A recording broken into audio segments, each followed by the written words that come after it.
Orro is a seamless replacement for any light switch. The Orro switch itself is more like a smartphone than it is a light switch. And the first thing that happens is that we totally take thinking about your lights out of your life. But after your lights are taken care of, Orro can do all kinds of other things inside your home, including intercom, connect to Alexa, really all the things that you do with your smartphone are possible with Orro. So Orro is the future of the smart home without the smartphone. Nice. So it's that idea that you can kind of be digitally connected and super savvy, but without being stuck to your smartphone. And Yeah, I mean, I think with any startup, you start building something and then you realize along the way that you're maybe building something slightly different. mm, And we started out at Orro really focused on how light affects our lives at home. It's sort of incredibly important. One, just to be able to do things every day in your life, but it also helps you sort of psychologically get to a state where you want to be at different moments in the day, and it affects your biology based on how you expose yourself to light across the day. But in order to sort of take lights off your plate, to automate lights, what we needed to do with that was really to take a lot of the ingredients from a hardware perspective and put them inside the Orro switch, right? So the Orro switch is very different than any other connected switch that you may have looked at, which is it's smart in and of itself. It can observe and understand what's happening around it. It can make decisions all on its own. It learns, from your own activity, how you like light. And that means that it's actually a tiny computer that has sensors and an interface and connectivity all connected into it. And what we realized is that we're part of this transition of sort of personal computing, if you will, inside the home. And the last time that happened really in our lives is when we went from the mobile phone to the smartphone. When we went from those old Nokia brick phones, which I had, and I had a pager before that, to essentially a computer that lived in our pocket. And that was something that unlocked a lot of different opportunities for us outside of our house. But as we come to the door of our home, the sort of smartphone isn't it's sort of failing as the computing interface, if you will, for all the things that we want to do inside of our house, right? And some reasons for that are, you got to charge your phone. Another reason is there's things connected to your phone, like your email, that maybe you want to get away from a little bit when you're at your house. And it's really not always with you inside your home. And so you look at something like a smart speaker, Alexa or Google Home, and they've had sort of amazing success. In America, they're going to be in roughly half the homes by the end of this year, and you have to ask yourself the question of why is that so popular? I mean, we've had speakers for a long time. It's really sort of adding a layer on top of a speaker that has sort of led to this. And the things that you can do with something like Alexa are actually things that you can do on your phone, right? You can go find your phone. You can open up the timer app. You can set a timer for 2 minutes. It's just infinitely easier when that sort of opportunity is ambiently distributed across your home. Wherever you are, you can say, Alexa, set the timer, or Google Home, play some music. And that sort of layer is something that sort of gives us the connection to, one, the smart things in our home, but two, all the other services, be them sort of entertainment and music or information that we want, sort of broken away from having to find our phone. And so what Orro is sort of all the pieces that you need for any room to sort of make that possible in a form factor that seamlessly fits into every room, right? Every room has a light switch. Behind every light switch is a power source. A light switch is actually at the perfect place to sort of talk to, both from a physics perspective as well as interact with. We touch light switches more than 50 times a day already. And so Orro, in many ways, is sort of reimagining what's possible from that location in rooms. And in order to do that, the first and foremost thing we have to do is the job of a light switch extremely well. And we do that today by essentially automating that for you. So that you just walk around your house and your lights are set perfectly for the time of day or activity without you ever having to think about it. Okay. So how much, but I can still change it whatever I want. So if I'm having dinner and I want to change the environment, I can just be like, oh, actually, this is a type of dinner where I want it really bright. Whereas on a normal evening, I might want it darker or something. That's right. It's a light switch, right? It's still physically in your room. I can show you one. If you've probably seen it Ah, online, right? yeah. This one's not connected, obviously. It lights up. It has a touchscreen interface on the front that tells you sort of how bright the room is and what the level of the light is at. And you can just interact with it like a normal light switch, right? Whether it's we've seen 5-year-olds and 75-year-olds easily know how to use the light switch, the Orro switch, without sort of any learning. And so you can always sort of override that. But what Orro is doing is sort of taking memories of every moment, right? It's sensing, what's happening around it, how bright the room is, and sort of learning what your preferences are, so that with just a few days, Orro is already sort of stepping in and giving you that light that you would have otherwise set for yourself as soon as you walk into the room. And then, you do whatever it is you're doing at that point of time in the day, and then you just check out, you leave. And Orro will make sure the lights are off after you're gone. Yeah, that's cool. Saves a lot of faff and thinking. So how did you initially come up with the idea? Were you just like, oh, there needs to be more automated light switches in my life right now? What's going on? So for me, I wasn't sleeping very well in 2014. I just was struggling with sleep and really trying all kinds of hacky things to get better sleep at night. Everything from melatonin pills to blackout shades, white noise machines, really the whole thing. Anything you could sort of go to Amazon and type sleep aids in, I'd probably ordered it. And out of chance, a friend of mine recommended an app for my computer called Flux. Have you heard of Flux before? Yeah, I have Flux. It's good. So for me, I put Flux on my computer, and within 7 days, I was sleeping better. I think the learning I had from that is I was staring at my computer too late at night for too long. But it was really sort of quite amazing to me that I didn't do anything other than install this app on my computer, which adjusts the brightness of your screen depending on the time of day and where you are in the world, and sleep better. And so that was sort of my first experience that got me thinking about the power of light sort of beyond what is clearly obvious, right? Like you can see and you can do things, and maybe if you're watching a movie or something like that, it can sort of set a different tone for your environment. And I had a little bit of free time. I just sort of had sold Stitcher to Deezer, the French music company, and I decided to take time off. I had done that for about 8 years, and it was time to sort of cool my jets and recover a little bit. And I started just reading. I just went to all the sort of scholarly articles, places that you can find on the internet, and just kept searching for why does light affect the way I sleep. And what I learned, I think, is two really sort of important things. One is that the scientific community has established this link for probably 15 to 20 years now. It's only sort of more recently come into mainstream sort of awareness, but the scientific community has documented how light affects our body, and in particular our circadian rhythm, for many years now. And the second is that the way that light operates and affects our bodies seems pretty common sense once you understand how it works. And that is, if you believe in evolution, the human body is a product of about 3.5 billion years of cellular evolution on the planet Earth, all of which time the Earth was orbiting the sun in cyclical periods of light and dark. And so our bodies, our cells have evolved, they're hardwired to use that cycle for really important functions in homeostasis and health.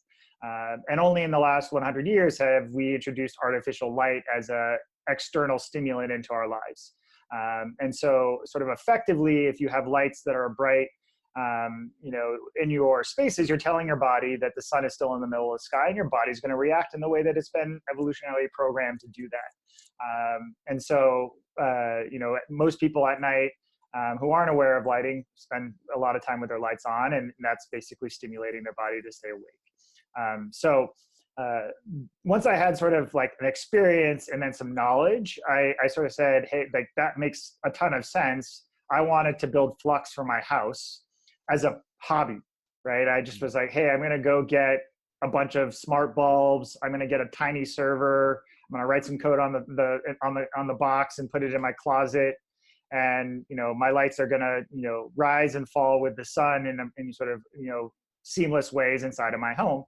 That was a total fail, a complete fail. I couldn't do that with anything that was available at the time in sort of 2014, primarily because a lot of the technology from a hardware perspective just wasn't there. Smart bulbs are sort of fundamentally flawed from a lighting perspective, in the sense that they become dumb as soon as you turn the light switch off. There's no more power. And I have to sort of use an app all the time on my phone to control my lights, which seems like a step backwards relative to just a regular light switch.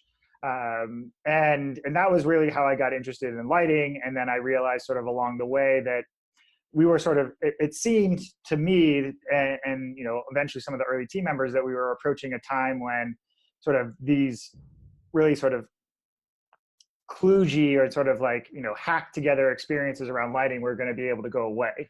And that was really sort of when we started. I mean, literally we went to Radio Shack and bought a bunch of Arduinos, and started, you know, writing code on them to control lights and figure out what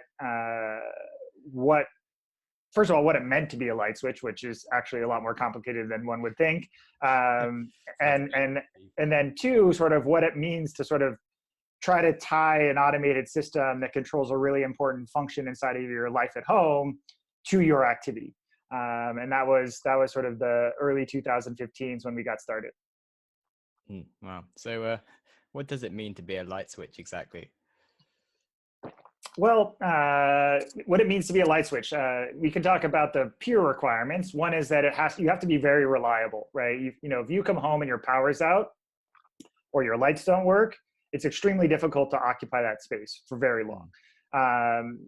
So you have to just be incredibly reliable as a product, right? You know, you can't sort of restart your app, if you will, you know, and have a good experience.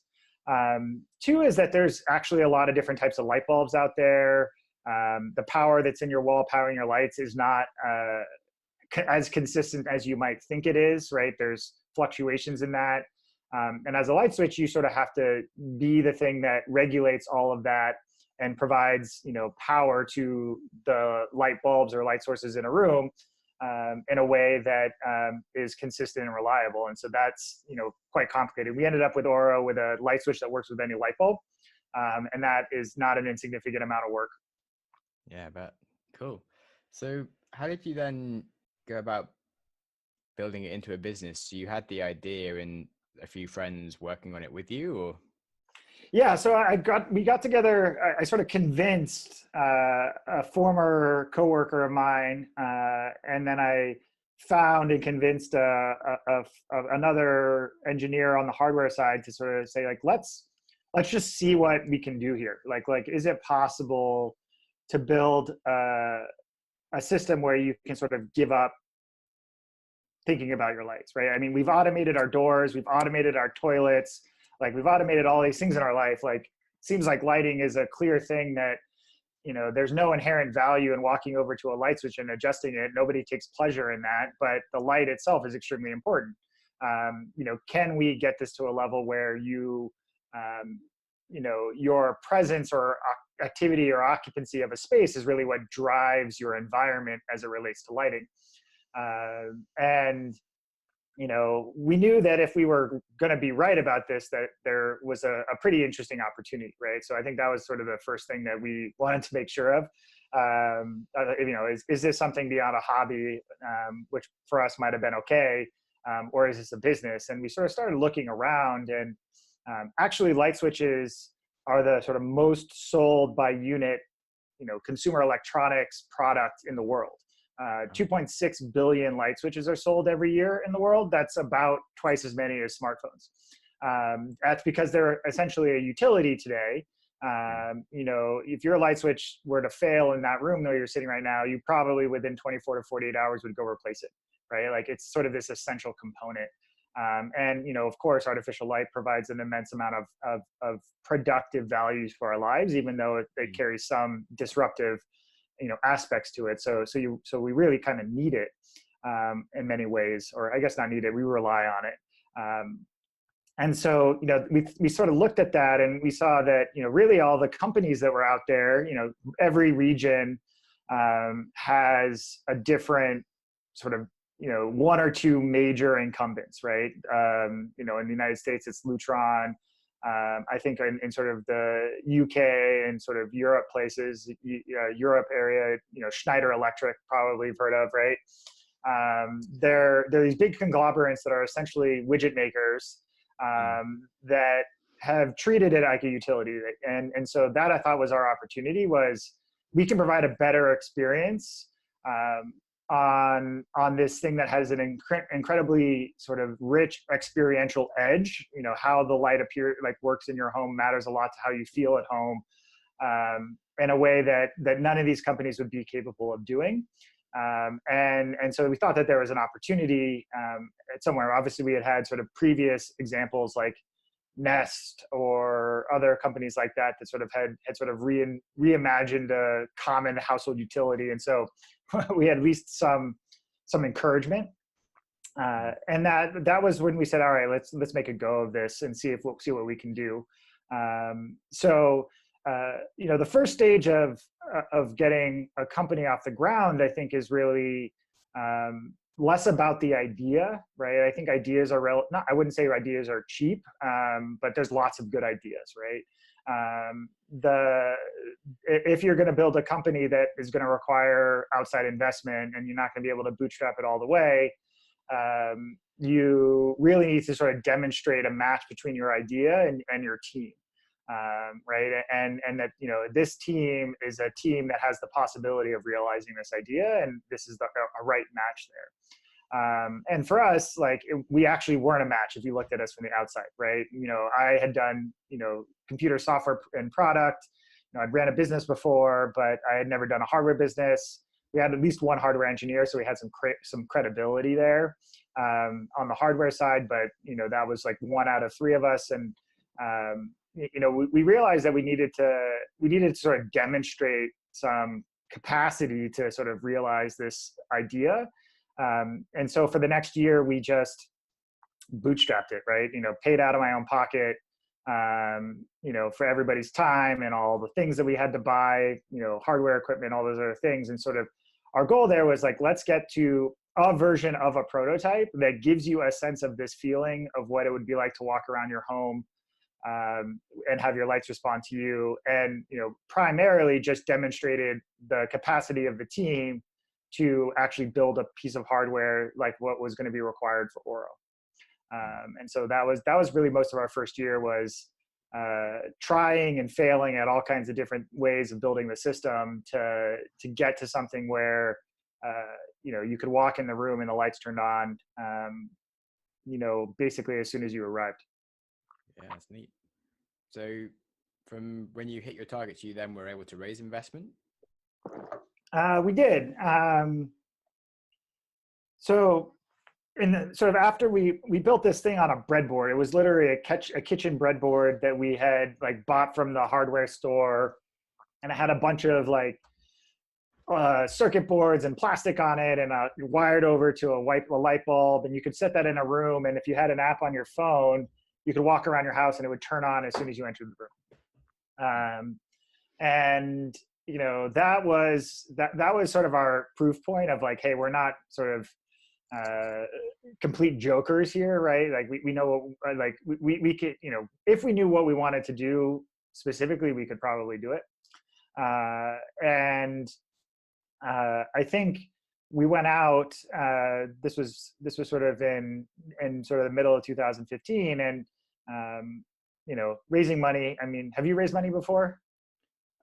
No, I've done sort of fundraising from schemes and things, but not investors as such.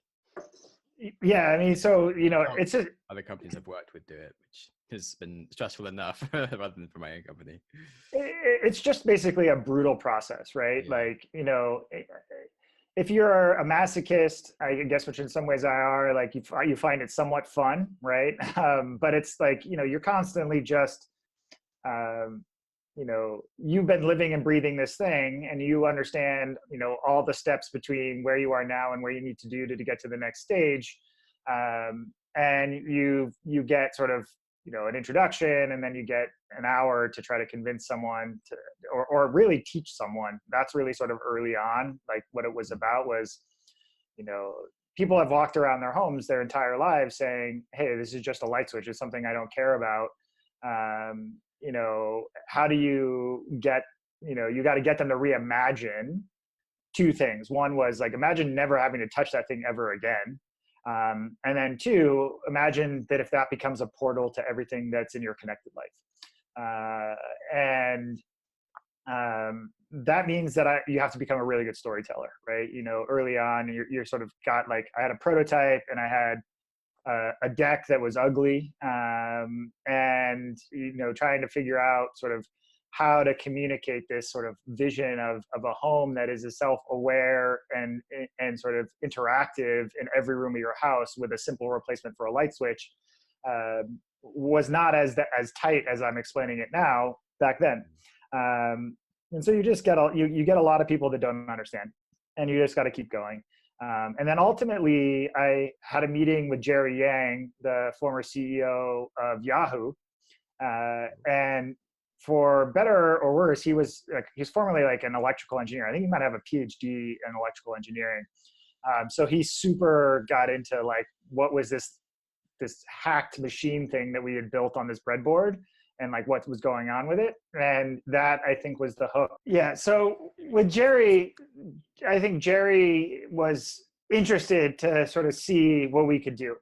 And he gave us, for a startup in the hardware space, a decent sized check, but, not wasn't millions and millions of dollars. And he said, he's like, build the first actual light switch, and like, let's see what that's about. And that was when we were able to get, a bigger team. We went from 3 people to 6 people. And over the next year, we built this ugly light switch that wasn't even really like, it didn't even fit in the wall, right? Like Orro is a seamless replacement. It goes actually, take out your existing light switch and it goes in the exact same spot. And we had this, block that was probably, using sort of the Imperial, it was like 2 inches wide by like 6 inches tall, that like mounted on where your light switch was, and had a bunch of ugly sort of sensors on the front of it. And then we put those in people's homes. And we said, hey, like, A, we know this is not going to burn your home down. B, like it works, it's reliable, and we know it's not pretty looking. But tell us what you think about this when you just have your lights, completely sort of off your mind. And that was really what got us, I think, both sort of internal and external confidence that like this was something that people would like, and that it felt like it was the right time for, right?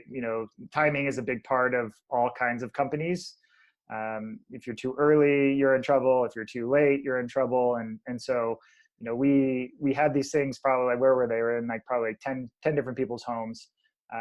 And, people were saying like, look, like, every day I come home and this thing knows when I come home and I walk into the kitchen, whether my hands are empty or whether I have my hands filled with the baby or groceries, the lights are on, and I love that. And that was really where we started sort of saying like, this is something that is ready to kind of take to the next level. We had sort of worked out all the individual pieces, and then we needed to sort of bring that to a product that we can ship to everybody. Cool. And so at that point, you then kind of scaled up then from like 2016, 2017 onwards? Yeah, so we took an investment from we took an investment from Menlo Ventures, and also from Amazon. And from there we started growing. And that phase of building a business is sort of the hardest one, because like as soon as you take real money, I mean, every phase is really hard, right? But as soon as you take venture money, like the clock starts going, right? Like you've got, your bank account is now a lot bigger than it's ever been, but so are the expectations. And every day is a time that is getting shorter and shorter. And so, we had to go about, we're now 27 people. And I think in 2017, we went from 6 to 20 in a year. And so getting and finding those people and finding the right people to sort of help us along the way and become part of the team is just every process, as a sort of, you probably know this, as a CEO is to sort of like, all the things in your world that you aren't going exactly how you like them to be going. And you have to become uncomfortable. You have to become comfortable in the uncomfort zone. And so, finding, and I can't tell you how many times I was like, 8 a.m. on a Saturday morning, having a cup of coffee with someone that I, had been chasing on email for, 3 weeks to get a cup of coffee, trying to convince them that, look, you should leave your nice cushy job and you should come work at this, small company that's building this thing that is going to be awesome, but we're all going to have to work really hard to do that. And, we have to take some risk along the way to get there, which is, I think, an important part of sort of getting from here and there is you got to find the right people along the way that are gonna actually become your company.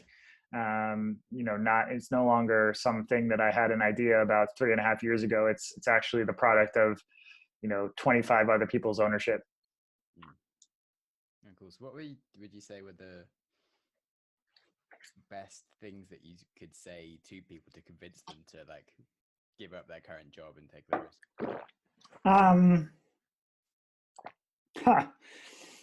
I think that, fortunately, in the Bay Area, we have a community where risk is really embraced, if you will, right? That's sort of one of the very appreciated components of this, right? It's extremely competitive, right? In the sense that there's hundreds of companies here that are doing really interesting things. And they often, a lot of them have money, and they, people have choices on where they want to work and what they want to work on. But at the same time, so the first thing is you try to find an alignment around what the product and the company's trying to do. Because if you don't care about that, then you're not going to care about what the company, you're not going to leave a nice, comfortable place to do that. And so I think we benefited because I think everybody has light switches in their homes, and everybody is someone, who can easily relate to, thinking about what if this experience was better, right? And what would that look like?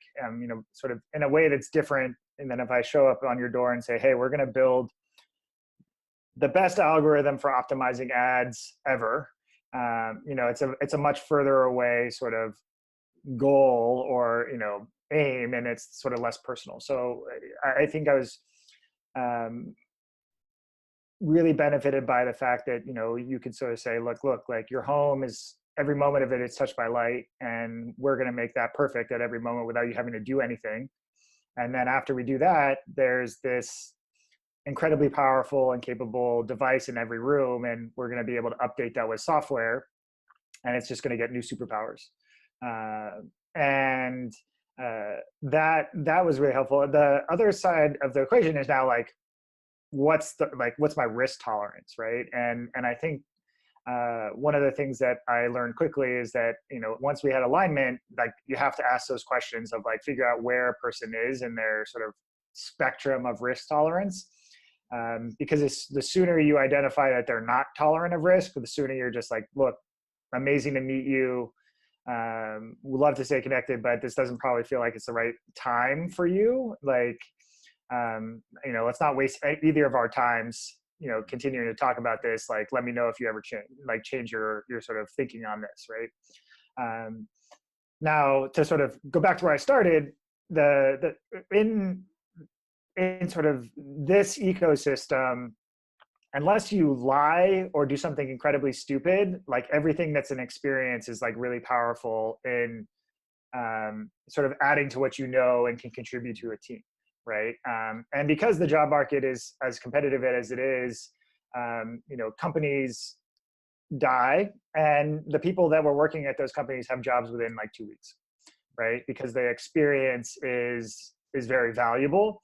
And the mentality of a person who's willing to go to an early company is sort of different than you might find at a Fortune 500 company.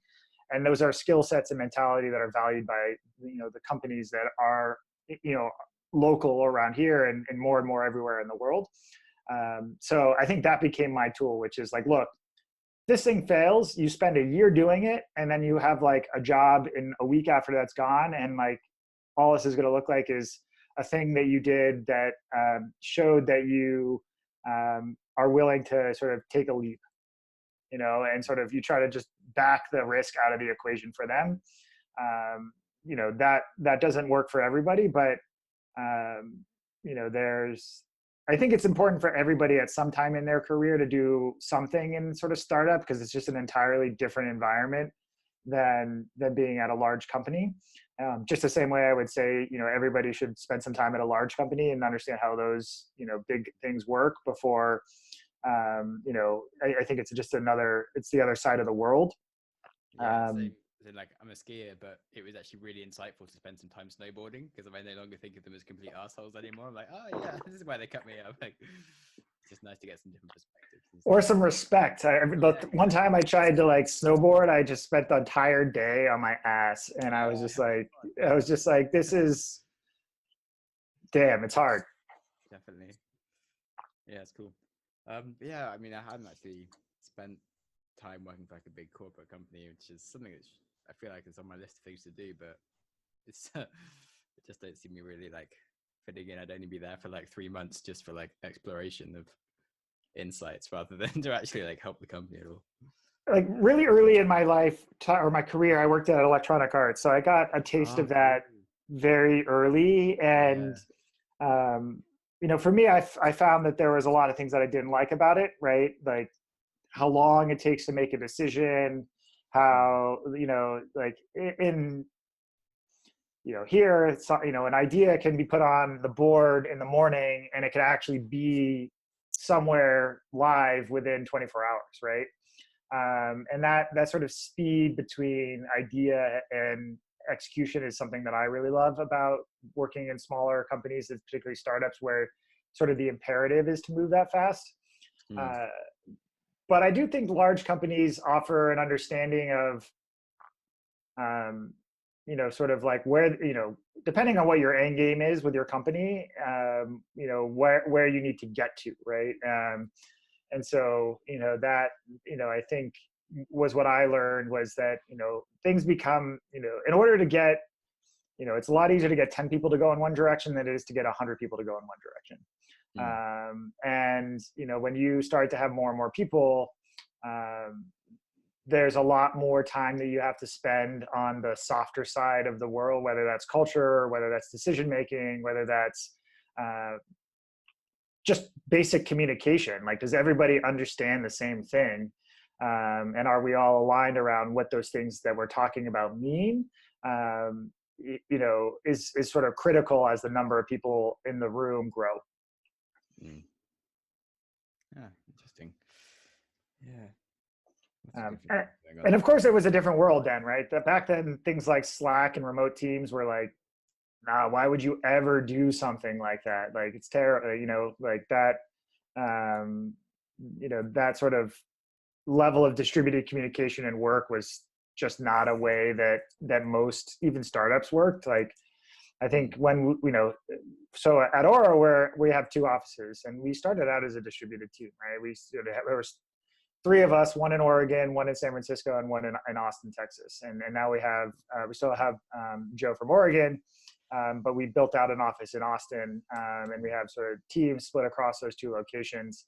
And so, we may be co-located, but we work a lot more like a remote team in terms of like the tools that we use and other things like that. And, that, I think has its downsides in some ways, but it also has its benefits if you really commit to it, right? If you're writing things down, and, the process of writing something down is just in itself a activity that refines the quality of thinking. And so, if you have to write it out so that other people can read it, I think in most instances it's going to be better than if you just can go in a room and stand and talk about it. Yeah, you can kind of get a bit washy. Interesting. Um, so when you were talking with people back then, as in, I don't, it's hard for me to really gauge because I'm kind of interviewing you, but I found that you can kind of start talking and you just keep going. So did you ever have that as a problem if you're like talking to potential employees, but actually you kind of met them for an hour and like actually you've just spoken for an hour and they've said like two things? So I know that I can talk a lot. So that is something that I would be very careful of. And actually, in most cases, I think when you're interviewing and trying to recruit someone, you're spending a lot of time listening, right? You don't know what to say. First of all, you don't know whether you should say anything to that person at all, because like you don't want to just convince anyone to join your company. Yeah. Then they'll just be like, oh yeah, I really want to work here for X, Y, Z, and and so you want to hear rather than. And so I would try to spend a lot of time listening, and then inevitably the conversations would end with me doing a nice long sort of like, all right, like what the hell is Orro and why is it interesting to you? I think there are, in general, people find many things interesting. At least that's my experience. It's not so often that you find something that one person, a person cares only about one thing.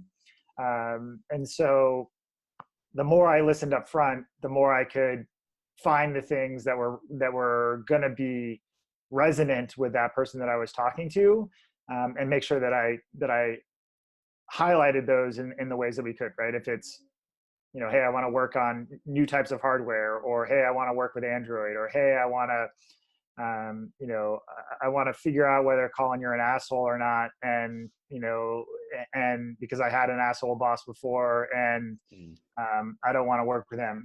Who are and then be able to like. I mean, I guess it's sales 101. People would probably tell me. I've never been a trained salesperson, so I couldn't tell you. But listen first and then talk. So how do you concentrate on not being an asshole as a boss? Well, it helps because I don't think I'm an asshole from the beginning. If anything, I should try to be a little bit more Asshole. I think everybody has a different leadership style. Everybody has a different leadership style. I think that for me, I've always sort of had the philosophy that I'm never going to ask a person. Well, I would never like it if someone asked me to do something that they wouldn't be willing to do themselves. Right. And not everybody can do the same thing, right? Like I can't sit down and write, a bunch of Python, to Redshift and get all the information, get everything out of it. I mean, I wish I could learn. I think that'd be interesting, but I can't do it actually. But I would, if I could do it, I would do it. Right. And so for me, like I've always tried to lead by example, right? Always have the highest work rate I could possibly put out for myself, at a given time, so that there's really sort of no question. For the first 2 years of our company, I didn't pay myself a salary at all, right? And I was, for me, it was just like, look, like I understand that everybody here is working for something less than they might get if they went to a big company. I want to show you that I think that that's valuable, and it's so valuable that I'm not even taking a salary. The other side of that is just trying to, be reasonable with people. I think if anything, like the thing that I've had to develop as a CEO over the last couple of years is actually how to get not firm with people, but sort of, I think a lot of with folks, like it's about, making a promise to one another, right? Creating a commitment between you and I that we're going to do something, right? If I go to you and I say, Sam, I need you to do this, like you've given me no commitment, right? Yeah. Like, you're not, you have heard that I said, do this for me, but you didn't have any participation in that at all. Right. And so for me, as a person who's not inherently an asshole, the lever or the aspect that I should work on is sort of like, let's make commitments to one another. Right. If you're able to help me out with this, then I'm able to do this to help you. Right. And that sort of verbal and explicit commitment tends to have more accountability in the end than here's an arbitrary deadline and I need it done by then. Yeah. Cool. So definitely treating people more like people rather than just like cogs in the machine or something. I don't think it's necessarily true, right? That you have to have like a hostile work environment to like create, like some people would, right? I think some people you can talk to and they're like, look, like if it's not like people are pressed like all the way to the very edge, you're never going to get anything amazing out of them. I don't believe in that philosophy. I think that you probably get more productivity from your team if the people, if when they're at the, when they're working on the project, they're, they feel good, they're rested enough, and your focus is, towards something ambitious, right? You're never going to get something. You're not going to get 9 if you don't aim for 11, right? You'll never get 9 if you aim for 6. Yeah. There's an interesting study where they kind of, I forgot which business it was, but they just cut off one whole day a week worth of work, and they found that people actually got all of their stuff done plus a bit more because they instead had a lot more reasons to say no to like excess meetings and like checking their email and doing stuff that wasn't useful work. And so they were just like, they had a much more like fixed mentality of just getting the stuff done that they needed to do.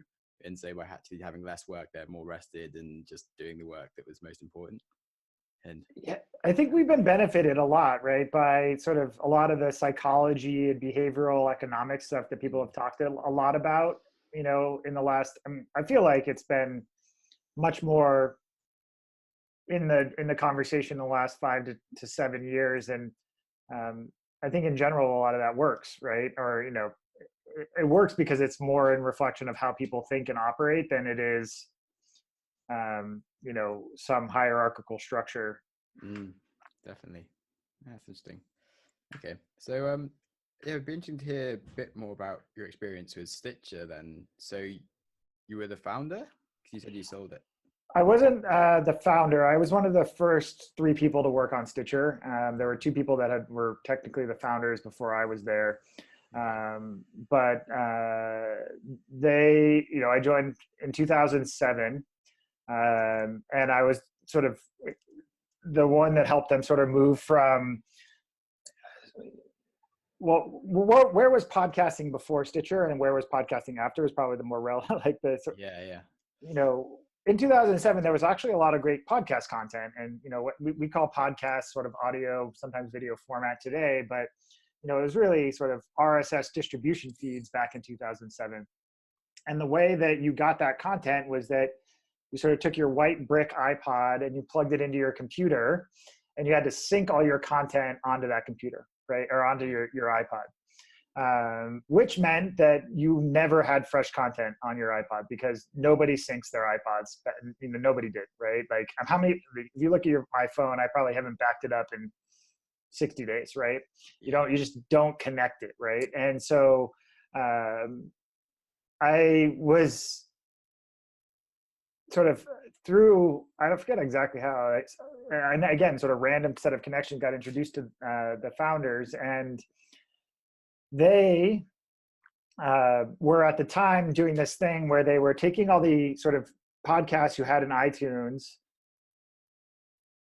downloading the MP3s, and then stitching them, concatenating them together in a single MP3 file that you could sync to every day on your iPod. And then it would play as a continuous file on your iPod, because if you didn't have that, you had to like listen to a podcast and then back out of the menu, pick the, scroll the wheel, pick the next thing. it was pretty terrible, but you did it because it was a good place to get some content, interesting people talking about interesting things. And they basically were just about to announce the iPhone, right? It was like, hey, this is like, there was the rumors, and I was like, hey, we just have to give up on this old thing and start going towards the new thing, which is going to probably be streaming. And it's going to be to something, whether it's a web page or something else that lives on these like much more capable devices that are clearly coming. And so that was the early days. And so we were some of the first people to really stream, entertainment content on the internet. Like even before Spotify was streaming songs, we were streaming podcasts.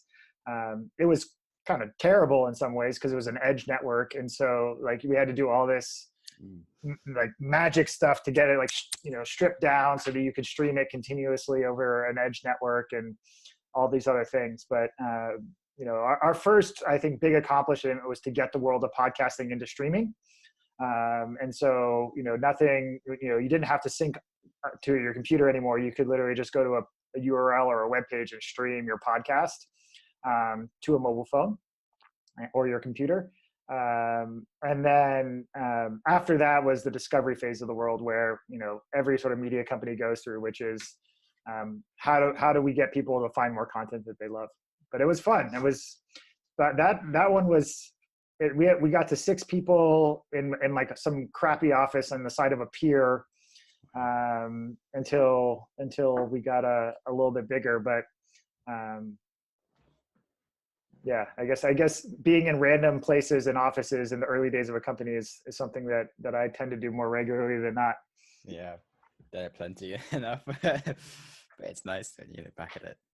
Yeah, for sure, it's cool. Yeah, nice. Simpler times. Yeah. How did you guys then? Because I guess you really were just in the right place at the right time to then ride the huge wave of podcast expansion and stuff. Yeah, and I think that, we're still in the midst of it, right? I actually think that this next wave of podcasting is probably going to be bigger than the previous one, and that, is probably related to the sort of demographics of people that are starting to listen to podcasts now. Yeah, it's getting much broader than just sort of young people. And yeah, I mean, you don't really start listening to podcasts until you're like 24, 25 in most cases. Before that, music is the dominant sort of thing that you're, maybe now it's YouTube. And but if you're turned 24 today, you've never even like really seen a radio. I mean, you have, but you never really used one, right? Like if you want content, you go online. If you want content that's, like that you find in interviews and conversations about things, you're going to end up listening to podcasts. And so the audience, I think, is just going to grow quite significantly in the next, through the next generation. But at the time, we were in the right place at the right time with the smartphone, right?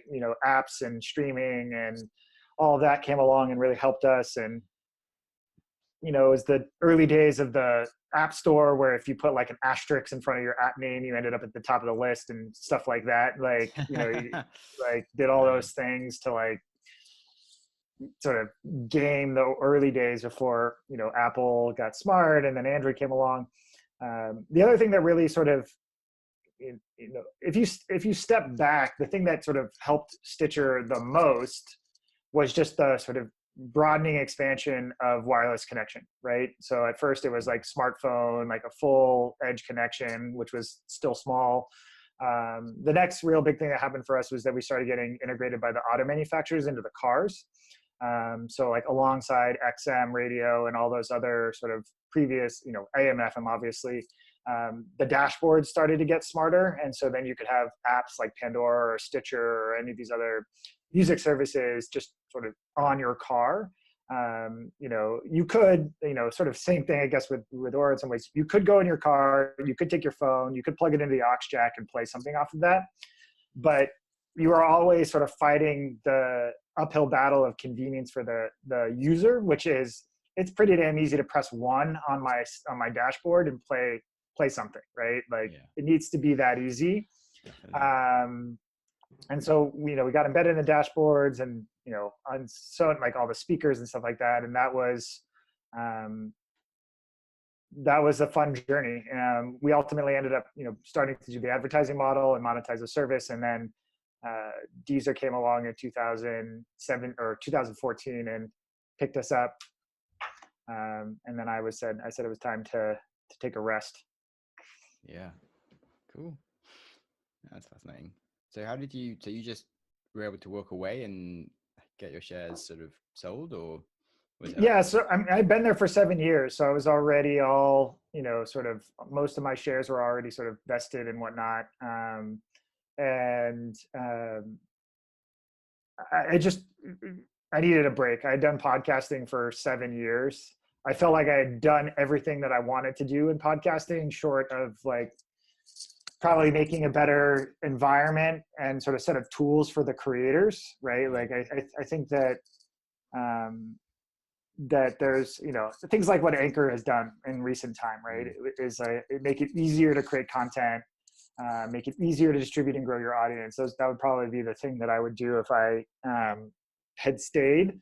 And I life has its ups and downs, and they're not always related to work, right? So I had an up in work life. I was sort of on the sort of downside of something in my personal life, and I was just like, hey, it's time for me to take a break, and decide, staying for 7 years in and of itself is longer than most people stay at any company. So it was good at 30 years old to say, what am I going to do next? Is this the thing that I want to do? Probably good to take a step back. Cool. So you've been working on Orro for 5 years now. So do you think you've got like another 2 years left? Was it? Well, I mean, I would say I've been working on Orro, I guess, from mid to like really in earnest for 3.5 years. Okay. And actually, I think that with Orro, I have a lot longer legs. One of the things that was a challenge for me at Stitcher, sort of on the product side and everything else, is that podcasting, really any media company, it sort of has like three users, right? So you have your listeners in the case of Stitcher, right? Or your viewers. Then you have your creators, right? Unless you're sort of doing the whole pipeline, you're sort of working with a community of people that are creating content is what's interesting for your listeners. And then you have, if you're an advertising supported model, which most people are, like it's still, we're still in an age where I would say 60+% of the revenue, I mean, it used to be 95% of the revenue comes from advertising. Hopefully we get to maybe some more paid content and subscriptions over time. So what happens with that sort of three-sided product equation is that you end up making decisions that sort of aren't in the best interest of all people, right? Yeah. So, a listener doesn't want to be interrupted by ads, right? But an advertiser wants to be on certain shows. Like, so as a result, you sort of get to this local maximum of, like, I can't make any more positive decisions for everybody in the group. I have to like start making trade-offs as to what I'm doing.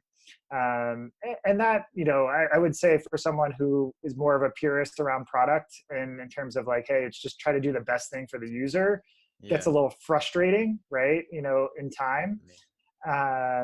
And so I think with Orro, like we do around the product and with the company is all in service of our homes, right? We want to make your life at home easier, fill it with the perfect light, and make your life at home one that can be more about thriving and spending time with the people that you love, rather than there's no ulterior motive at Orro, right?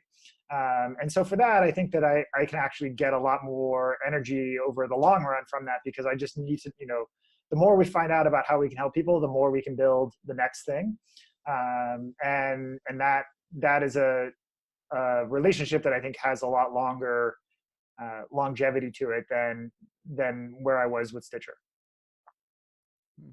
Yeah, that's cool. All right, so moving on to more like the later stage of the interview, what would you say was the biggest risk you've ever taken? I mean, I think I would say at this point to date, I mean, are you talking professionally or with like my anything? Trying to like score a goal when clearly you should have passed it or something like that. Yeah, I mean, I wouldn't say it was the biggest risk, but it was probably the biggest leap of faith. Obviously, like marrying my wife, saying I want to love you for the rest of my life, and this is the partner that I'm going to have. Like that has probably been the biggest choice I've made in my life to date. And then Yeah, statistically, like it's part of that is now we have a beautiful baby daughter, and all that is just amazing. I think professionally, the biggest risk I took was starting Orro. I had done enough in my career, I guess, to have a nice cushy job, in land, and sort of say, hey, like, not ride into the sunset, but sort of take a for the next turn of the carousel, be in a place that is gonna, be pretty stable.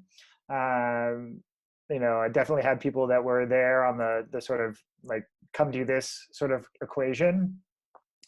And sort of the biggest risk I took was like, I had no money at that time from anybody, right? And like I was basically, all that I personal, savings, and it was uncertain, right?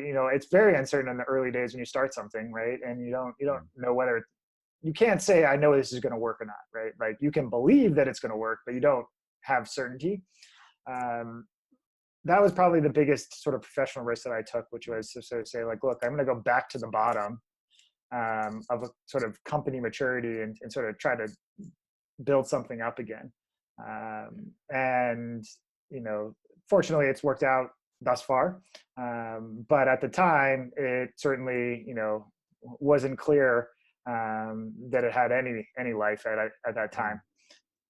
Yeah, nice. I mean, it sounds like it's going well, but you said it was the biggest risk. But let's say you'd got a year in and it was clearly going pants. Would it have been the end of the world if you'd packed it in and just gone on to do something else?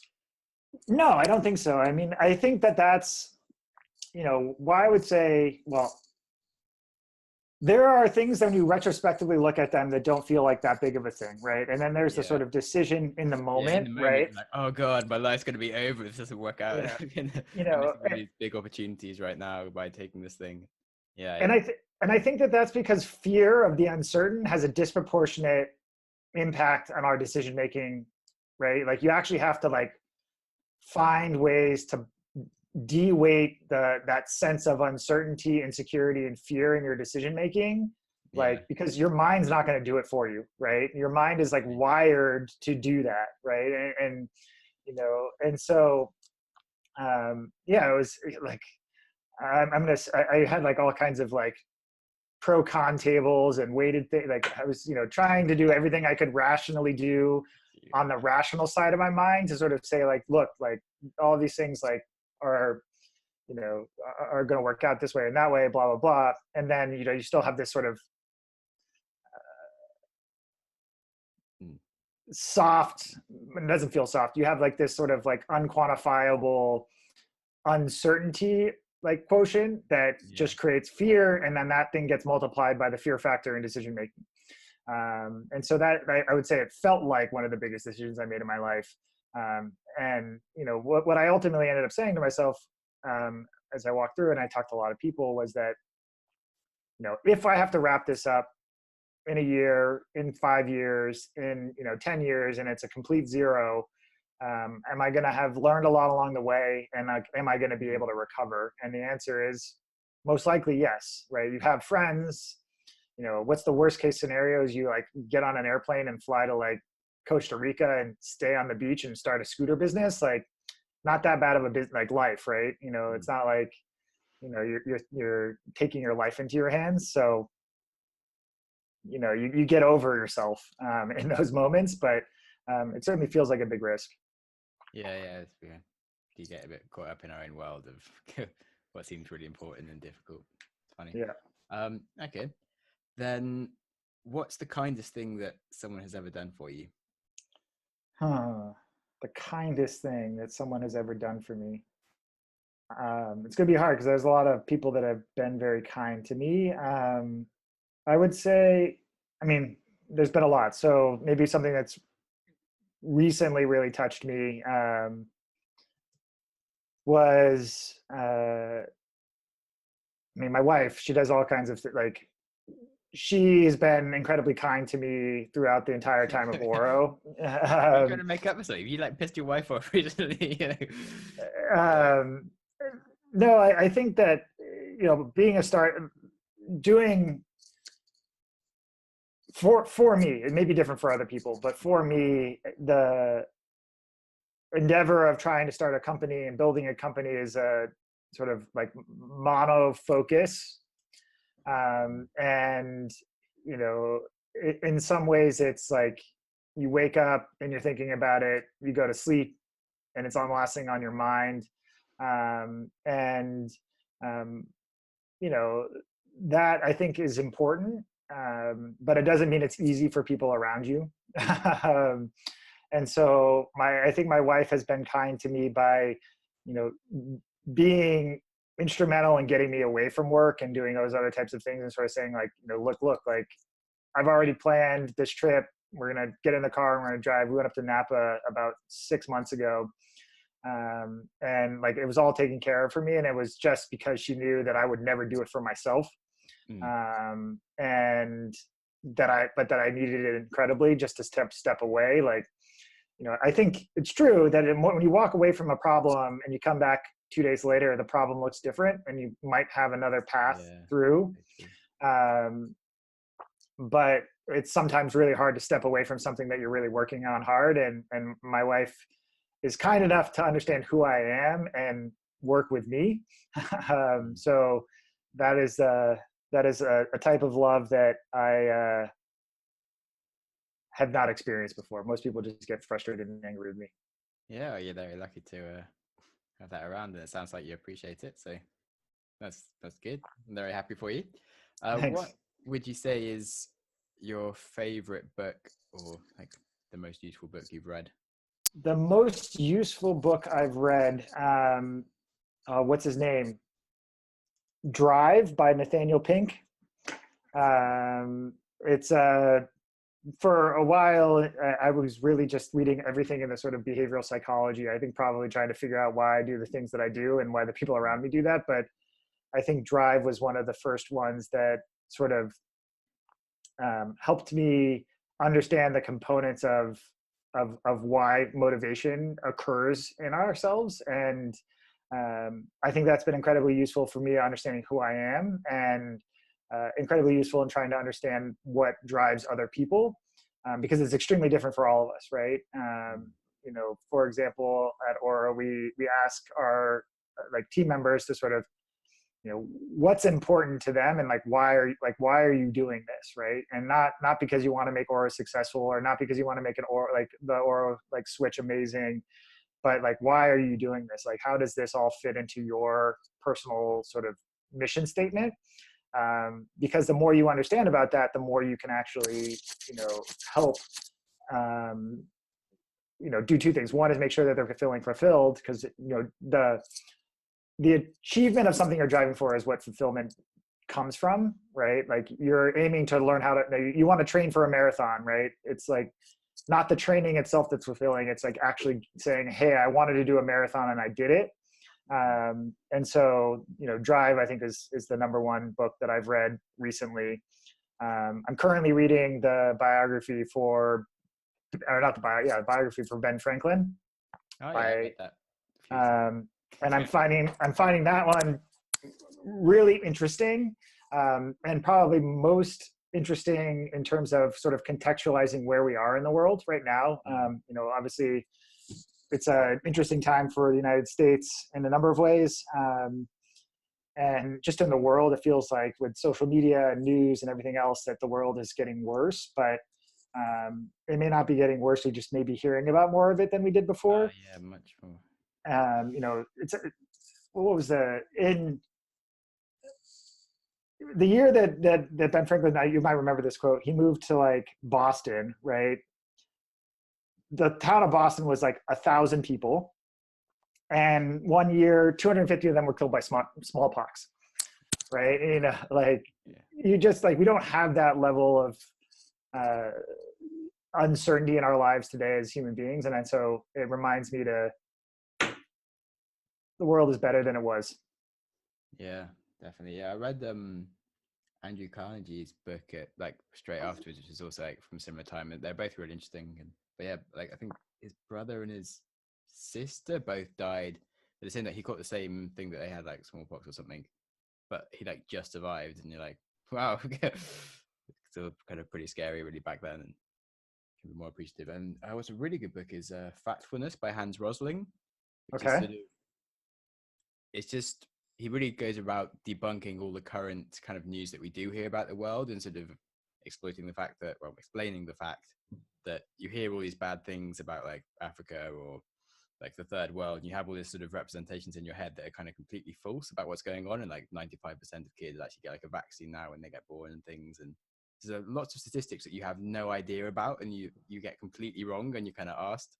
And yeah, it makes you a lot more positive and just a bit more aware of what's actually happening in the world, and just aware that social media and news is completely crap and not good for you. And yeah, it's a good book. Yeah, I think, that is one of the, so I have a, she's 3 months old right now. And I think about what her world's going to be like. And, if you sit back and let everything be brought to you in life, like you're going to have one entirely different experience than if you ask questions and sort of go out and seek for things. And, I think the world has been made to be very, very easy to just hear things. And rather than to seek. And so I wonder, everything's an ebb and a flow. I feel like, there's one side of the pendulum to the other. And so I'm curious whether we'll go back the other direction at all. Yeah, it is kind of a worry, because they do say like sort of the whole internet's and social media sort of, it makes stupid people stupider and it makes smart people smarter, and that kind of you can do whatever comes naturally to you. And so if you do get distracted by things, you just get more and more distracted in the distracted world. Whereas if you want to work hard and do lots, you sort of should catch yourself, and you'll start doing deeper work, which becomes more valuable because less people can do it. And I think it has this unfortunate effect of being a sort of a non-positive reflective mirror. And what I mean by that is that, the veracity of things you find on the internet is from a great continuum of different levels, right? Some things extremely well researched and accurate, and other things are not researched at all and entirely not accurate. But the thing that is true is that there's a great plurality of all those different views, right? Of all those different things. And so, human tendency is to find things that reconfirm their particular perspective. So if you're wherever you are and however you arrive, through your multitude of experiences, you're going to be able to find something that's going to on the internet that's going to tell you your experience is right. And that in and of itself, sort of the post-truth era, as they call it in the United States, is probably the most sort of malignant thing, where we can't even agree that we're talking about the same thing anymore, because facts don't really seem to be universally agreed upon anymore. Yeah. And that's going to make it really hard for anything to get done. Yeah. It's crazy times. Okay, nice. Then can you tell me what is the first memory from childhood that springs to mind? The first childhood from memory. Well, when you ask me this, it's me riding. Do you remember those like big wheel, like, the tricycles with one big wheel and two small ones? I do. We had a small house where I lived with my parents, and they had like a little deck on the back. Yeah. And my first memory when you said that was me riding that off the edge of the deck into a cactus. Ooh, that's painful. So I think I was like 3 maybe. So I was tiny, and I just tipped over and I landed on a cactus, and probably I remember screaming until my dad just came over and just like picked me up on my shirt and pulled me off the cactus. That's nice. Wow. So did that stop you from biking for quite a long time, or? No, it did not. I tend to any like lifelong scarring of being not scared at of all. needles? No? Not at all. No. That's good. Yeah. Cool. Yeah, fascinating. Thanks. Okay, then is there anything that I haven't asked that I should have asked you? No, I think we talked a lot. Hopefully I didn't talk for too long. Yeah, no, that's interesting. Actually, one thing I was wondering is, do you have any top tips for someone wanting to be successful in like Silicon Valley or in startup in general? Yeah, I would say two things. I try to tell anybody who ever asks me those questions is that for better or worse, your relationships and your networks matter. The getting and spending time on relationships so that you can get an introduction to the person that you want to talk to for whatever reason is I think an important part about it. I mean, I think that's in general, not only in Silicon Valley, but it certainly matters here. And the reason why that's important in my mind is that, everybody has a filter, right? And you have to get past the filter. And an introduction is a sort of key way to get something going through someone's inbox or across their phone flagged for more attention. So that would be one. And two is if you want to be successful in Silicon Valley, build something first, raise money later. You got to prove as much of the equation as you can on as little money as you can. That is the far more likely way to lead to progress in your journey than it is the other way around of trying to raise money first. Cool, thanks. Okay, so on the subject of connections and getting introductions and things, so we've already had like one conversation. What would I need to do to foster our relationship to the point where you could then introduce me to the ex-CEO of Yahoo? I think it's just, well, one, it's, for me, I like to be helpful. So that's one part of it. Two is, I think just be honest, genuine, helpful. Those two things are for me, the things that matter. Obviously being, I would not say it's just for you, but for anybody is like follow up, right? Like someone said to me the other day, following up is the only thing that doesn't require any talent, right?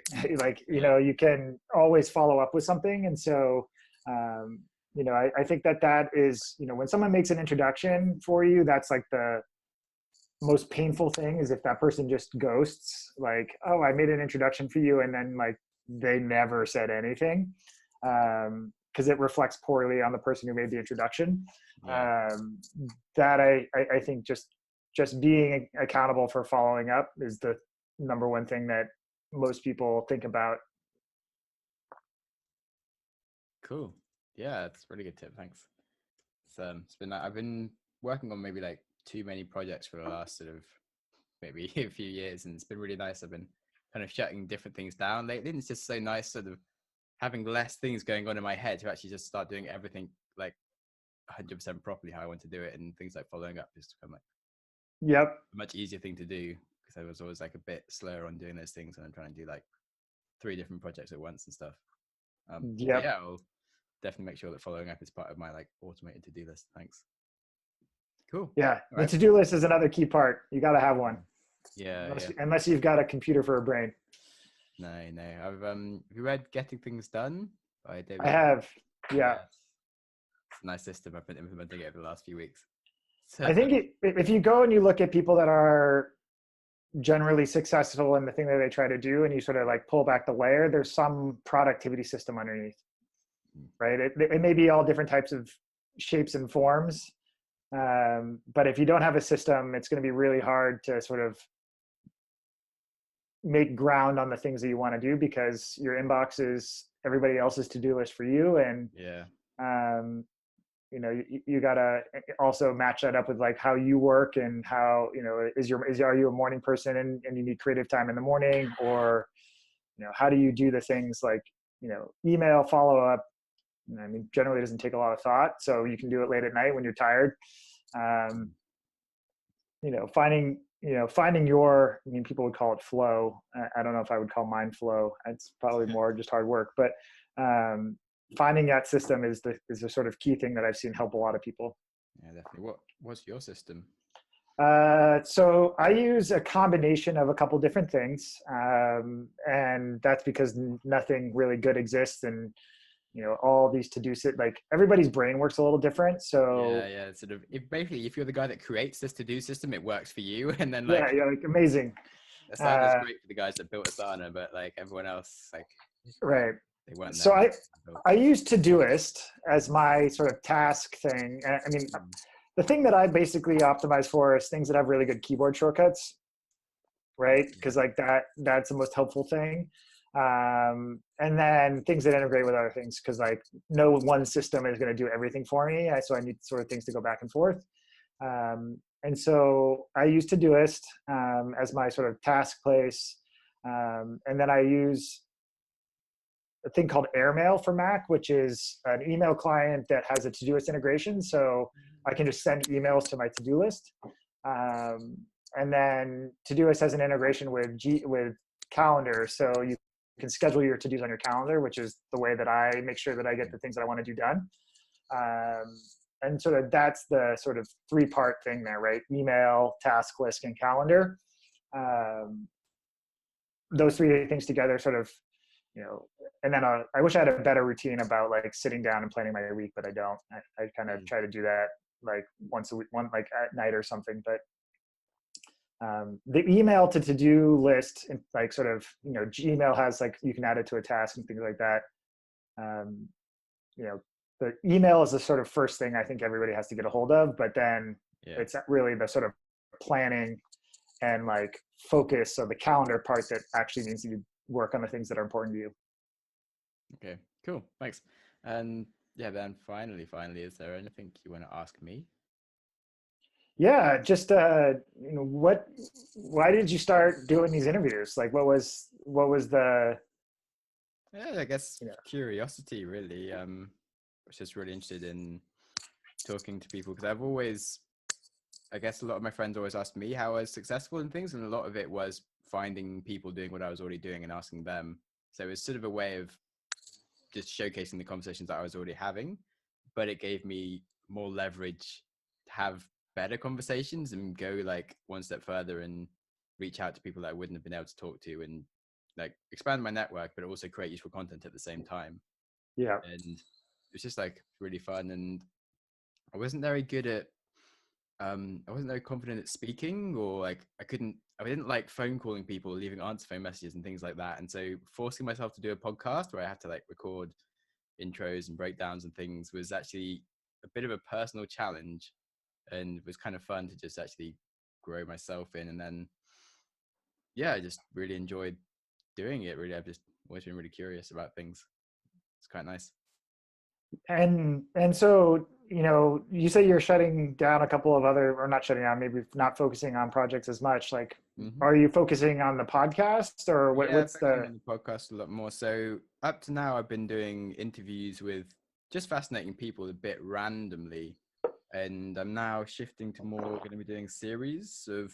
So I'm recording my first series on like mindsets, because it's been the mindset podcast. So I'm getting like all the best authors pretty much on mindsets to do like a 10-part series.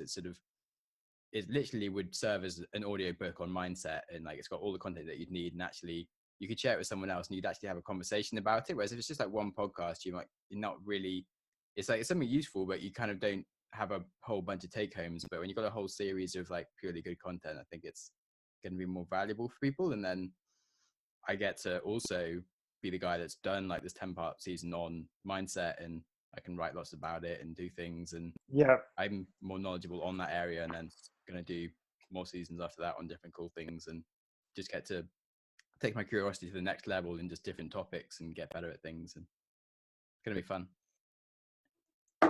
Yeah. Can you sell a series of, are you going to sell them, or are you going to, are you going to just release them? I mean, I could maybe sell them. I mean, I could literally put them together into an audiobook if I just introduce the first. There are a few books out there that are literally like the future of tech, where they get like big CEOs who just write a chapter each, and next thing you know, you've got like a whole book on it. But I don't know, if I'm happy using it as a podcast, as an exploration. I've seen some interesting stuff being done recently with podcasts on Audible, where they're essentially podcasts, but you pay for the series. I think there's one called like Small Town or something. Like, it's an interesting. Maybe if like the first ones go really well, perhaps that could be Yeah. something for the future when I've got more of a name for myself, perhaps. Hey, if you're going to do it for free, I'm not going to stop you from doing it. I was just Yeah, wondering. yeah. Maybe I should just like do it. I mean, if it's got all big names on it anyway, which it's sort of looking like it does, then yeah, I guess I could. But I don't know, I'm happy as it is. Confusing. Now you're giving me too many things to think about. It was nice not having the options. Yeah. Yeah, funny. That's cool.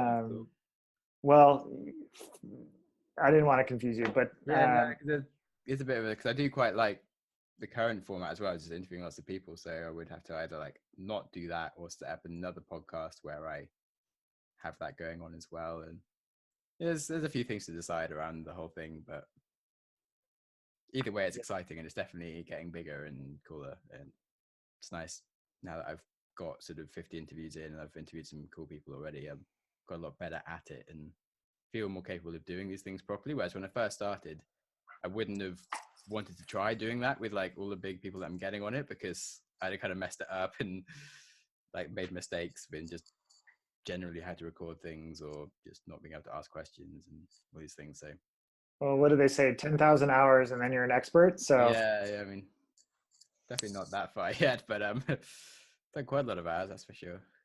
To like 2 years.